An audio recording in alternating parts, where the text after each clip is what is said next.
So Sheila, what about adopting an older child? Does it work, or is it very difficult to manage an older child, adopt an older child?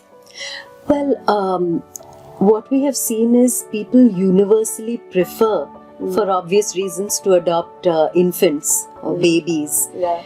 Because they are very, very young and they really haven't had much experience of the world, so it's easier to quote unquote mold them to a given family.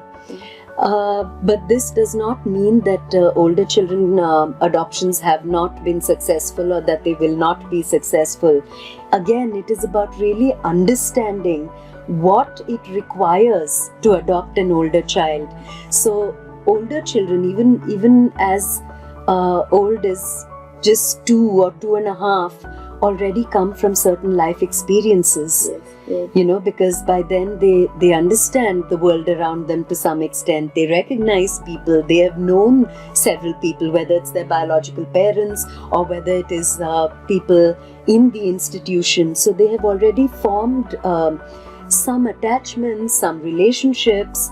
They have a memory of these experiences. Yes. We forget that children are not a blank slate. When we adopt a child, an older child particularly, and the child crosses the threshold of our home, it doesn't mean that everything else that the child knows or has experienced is just sort of erased in a minute because he or she now is part of your family. So, to understand the child's experiences and then give the child the additional time, therefore, to recalibrate, reorient and adjust to a new set of people is important and can take time.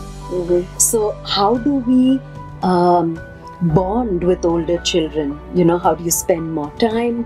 How do you fit this understanding you have of their past into your interactions with the older child? How are we more accepting of the child's experiences and previous memories and relationships? And are we saying hit the delete button and move on, or do we sort of enter the child's world and help the child to build the bridge between the past and the present?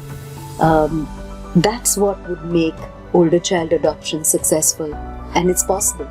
Okay, so you told us about the child coming from an experience, right? They have their own experiences. So how does the language play out in this context? For example, if a prospective adoptive parent speaks a different language from the child, how does that affect the adoption? Well, when you adopt an older child, if the parents and the child speak the same language, it certainly is an advantage and will make things easier. There's no denying that. But that doesn't mean that if the parent and child speak different languages that it is impossible to bond or develop a relationship, because communication takes many forms. Language is but one. There are so many forms of non-verbal communication, particularly that we engage with children in, especially young children.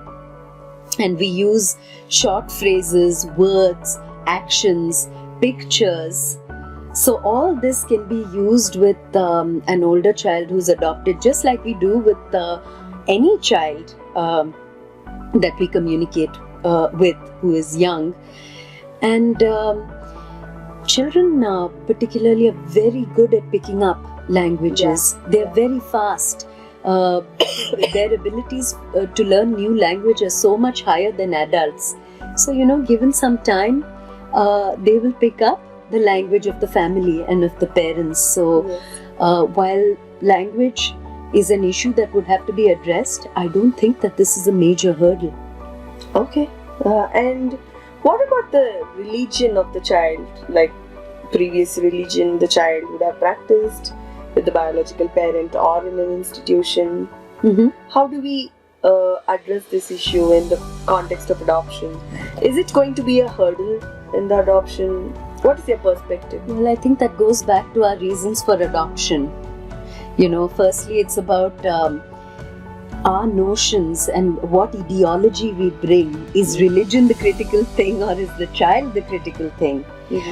Is our adoption based on what religion the child belongs to? And that would be the wrong reason to adopt.